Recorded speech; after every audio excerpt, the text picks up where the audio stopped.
There is a stretch of flat ground along this creek where the Park Service banned camping years ago.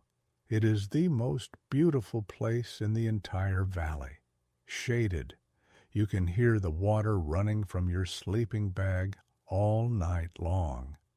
But they closed the site, and it was not because of bears or flooding. It was because half the campers who slept there woke up sick, their teeth chattering from the cold. It took a veteran park ranger who had grown up in these mountains to come along and explain the obvious reason that nobody else could see. Cold does not fall from the sky the way most people imagine. It moves down the slope. It works exactly like a river. It flows downhill and collects wherever the ground is low and flat, right on that beautiful plateau. Before dawn, the bottom of that depression can become 10 degrees colder than the ridge rising 40 meters above it. 10 degrees. That is not merely uncomfortable. It is the difference between sleeping through the night and spending the hours before dawn awake, shaking so hard that your entire body jerks. And that mistake only costs you one bad night. There is another habit that I see people practicing in these woods all the time, and it comes at a much higher price. Somewhere out there tonight, a man will bend down, pick up a dry branch from the ground, and throw it straight into the fire. That piece of wood will be carrying something with it, something with no smell, no taste, and no warning. He will pull his stool closer and enjoy the smoke. I watched this happen right in front of me years ago. I watched that man being taken away from the campsite before sunrise in the back of an ambulance. It was not because of a burn. It was not because of a fall. It was because of the smoke. Stay with me until the end. Before we finish, I will show you what was clinging to that piece of wood, what heat does to that plant, and the 2-second habit my grandfather never skipped before placing any wood on the fire. Almost nobody does it today. Along the way, I will give you 54 years of knowledge from the woods, the way my people used to camp, all condensed into the next 25 minutes. My name is Running Bear Walker. I am 54 years old, an Eastern Cherokee, born and raised on this very ridge in the Great Smoky Mountains. My grandfather, Thomas Walker, refused to leave when the government came to take everyone away. My grandmother taught me cooking and the medicines of the land. My grandfather and my uncles taught me the woods. More cold nights than I can remember taught me everything else. He never used the word survival. To him, it was simply the proper way to do things. The first thing you need to forget today is the idea of choosing a campsite with your eyes, the beautiful spot, the edge of the water, the morning view. My grandfather chose his campsite with his skin. Get away from that low ground. Climb about 30 or 40 meters up the slope and find a level plateau. You will sleep warmer, stay drier, and experience a kind of silence that cannot be compared. That streambed is the highway every deer, raccoon, and skunk in the area uses to reach the water before dawn. And you are still only a 1-minute walk from the water. You have lost nothing. Before you drop your backpack on the ground, do 2 things. Stand still where you plan to sleep and look straight up. A dead branch hanging from an old oak has an unpleasant nickname around here, a widowmaker. It gives no warning. It does not creak. It waits for the right wind or simply for its own weight, and then falls all at once in the darkness. My grandfather looked at the branches above him before he looked at the ground below. Second, walk around the edge of that plateau and look for a thin line of compressed leaves, twigs, and sand, all arranged in the same direction against the rocks. That is the debris line. It is the river's signature, showing you exactly how high the water rose during the last flash flood. Everything below that line belongs to the creek. It is only lending you the space while it remains calm. Always camp above it. The ground has been chosen. Now comes the detail I would teach every new camper before allowing the first spark to be lit. The ground beneath your sleeping bag steals your heat. A body lying down loses energy directly into the cold earth much faster than it loses heat to the night air. You can throw 10 blankets over yourself and still wake up shivering at 2 o'clock in the morning, blaming the blanket, when the thief is underneath you. The old people never placed their bodies directly on bare earth.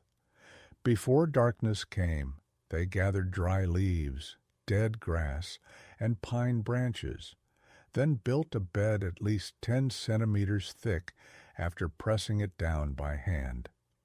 Not 10 fluffy centimeters, 10 compressed centimeters, because the leaves sink to half their height when you lie down. Gather twice as much as seems necessary. The blanket goes on top. The ground can no longer reach you. My grandfather never gave a rule without explaining the reason behind it. Still air does not conduct heat well. 10 centimeters of compressed leaves are not really leaves. They are 10 centimeters of trapped motionless air. It is the same physics for which stores charge you a fortune in an inflatable mattress. Remember that word, trapped. There is another kind of trapped substance I will tell you about before the night is over, and that one is not friendly at all. Everything I am teaching you about the ground, the bed, the fire, and the water is not complicated. It is simply old knowledge. It only survives when it passes from hand to hand, the way my grandfather passed it to me. Before he died, he made me copy everything into a leather notebook. Every plant, every rule about cold, water, and weather.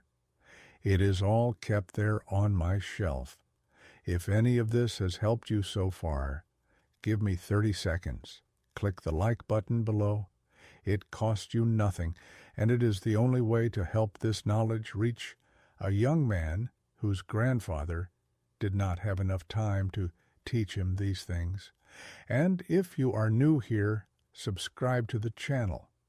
We uncover this kind of practical wisdom every week. I am in no hurry. Go ahead and click. I will wait here so we can continue together. Good. The ground has been chosen, and the bed has been prepared. Now it is time to light the fire, and the secret is to make it smaller than your instincts tell you to. The classic mistake at nightfall is to pile up firewood and build a tall flame. My uncles called that a stranger's fire.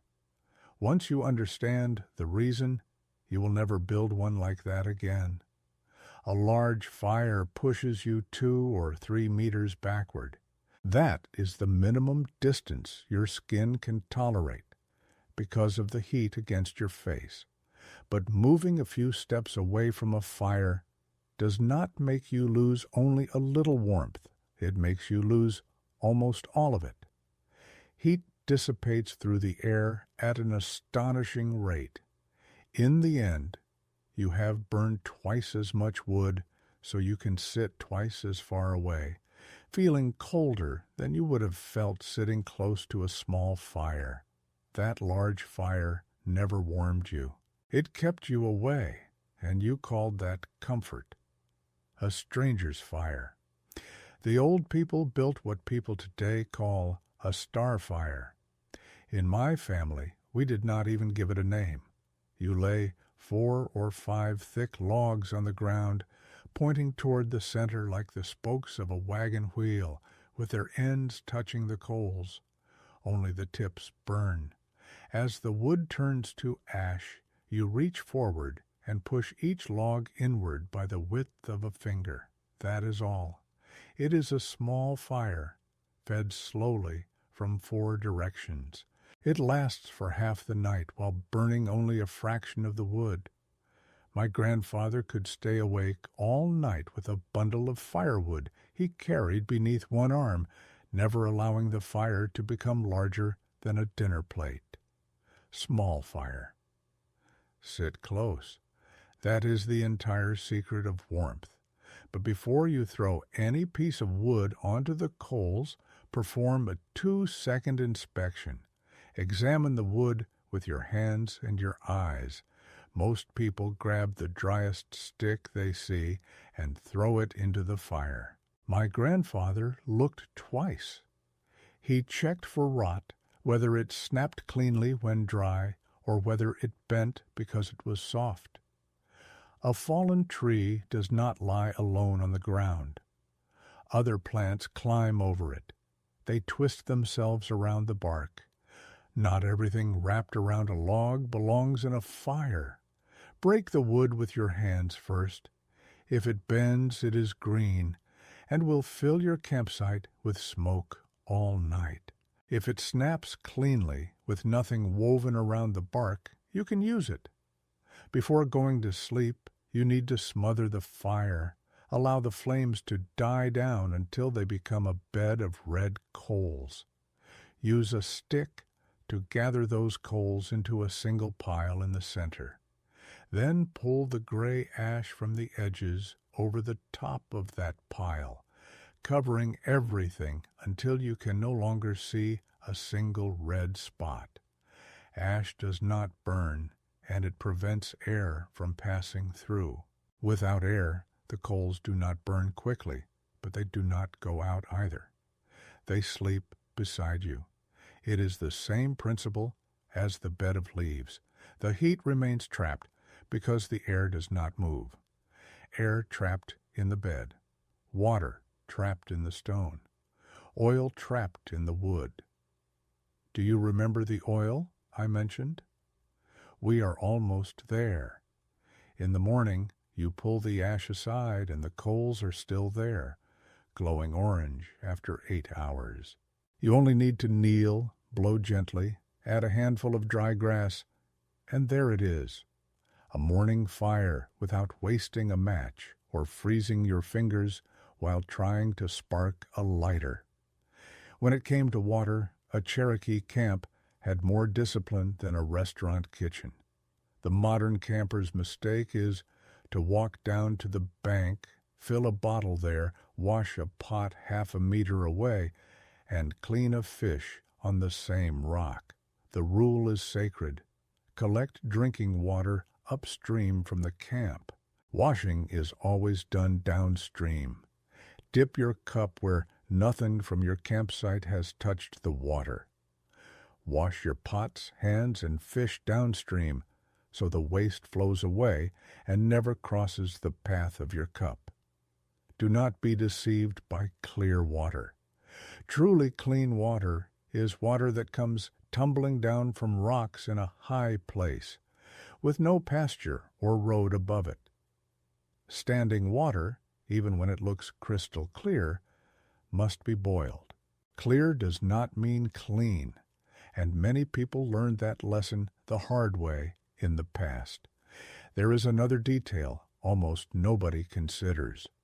There is a smell that can draw a black bear or a mountain lion from 2 kilometers away directly to your tent, and it is not the food in your cooler. Clean every fish far away from where you plan to sleep, and always downstream. Blood and entrails in the water do not spread their scent only through the air. They create a chemical trail in the current. Predators read moving water as though it were a map. It is not the breeze that brings the animal to you at 2 o'clock in the morning. It is the trail in the water, guiding its nose directly to you. Food should be suspended high above the ground or locked inside the pickup truck. Keep a clean camp and sleep in peace. If any of these tips have helped you, click the like button before we move on to shelter. It costs you nothing, and it helps this video reach a camper who needs to hear this today. One more detail. Your campfire is a weather station. Watch the smoke before you lie down. If it rises straight, thin, and high into the darkness, the pressure is high and tomorrow will be clear. If the smoke does not rise but flattens and drifts along the ground between the trees, the pressure has fallen.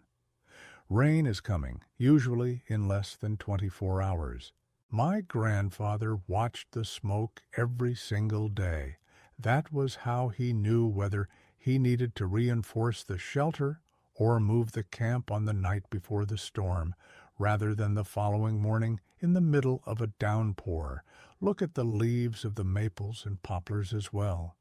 They spend the day with their darker sides facing upward. When the weather is about to change, the wind shifts direction and strikes the underside of the leaves, revealing their pale backs. The old people used to say, "The trees are turning their backs on the sky." If you see that, the rain is closer than you think. When setting up shelter, the classic mistake is to point the tent toward the beautiful view and leave the entrance exposed. When the wind shifts before dawn, it blows directly through the doorway. Position the entrance in the same direction the wind is traveling, never facing into it. Watch the tops of the trees or the smoke from the fire to learn which direction the wind is moving before driving the first stake into the ground. Whenever possible, build the shelter with its back protected by something solid, such as a stone wall or a large log. Rock absorbs the sun's heat throughout the day and releases that energy slowly during the night. Light the fire between yourself and the stone wall. The stone will reflect heat against your back while the fire warms your front.